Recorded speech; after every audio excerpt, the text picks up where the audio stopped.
Alors, pour la création d'un tableau de bord, eh bien, on part évidemment du fichier précédemment, donc le tableau de surveillance avec sa collecte de données.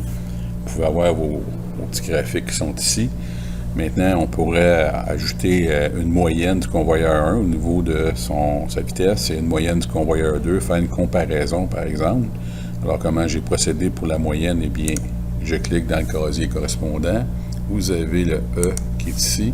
J'écris moyenne. Et vous voyez qu'il a déjà sélectionné ce qu'il voulait. Je paye sur Enter et vous avez déjà vos valeurs.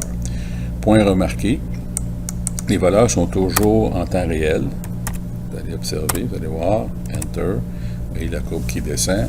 Donc, c'est vraiment un point intéressant. Chaque valeur qui va être rentrée, le changement se fait automatiquement au niveau du graphique. Et là, je pourrais, un autre exemple, prendre la valeur moyenne et faire une comparaison et l'insérer dans un graphique. Donc, on a vu dans l'insertion des graphiques ici. Insertion. Et là, vous choisissez le graphique que vous voulez. Par exemple, on va prendre celui-ci. On va prendre des modèles, par exemple, à anneaux. Pourquoi pas. Vous voyez que les valeurs sont quand même à 50%. Si je voudrais modifier ça pour avoir une valeur, tenez, on va prendre ça 15. Lui ici va être en temps réel. Donc, on commence à voir les modifications.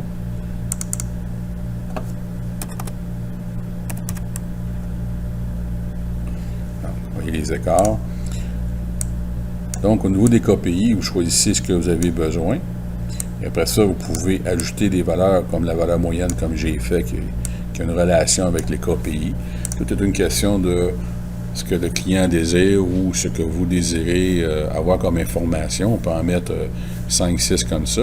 Évidemment, si on les met avec les données, quand il va y avoir, mettons, une dizaine de KPI, ça peut être un peu surchargé. Avec un tableau de bord, il faut que ça soit propre et clair.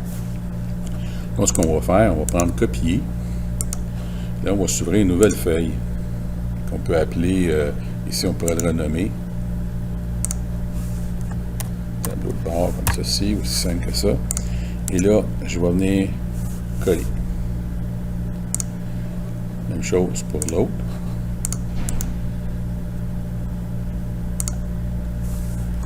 CTRL-C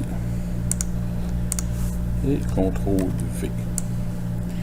Vous voyez? Et voilà. Fait que là, je pourrais mettre 4 ou 5 graphiques à l'intérieur de ce tableau de bord-là.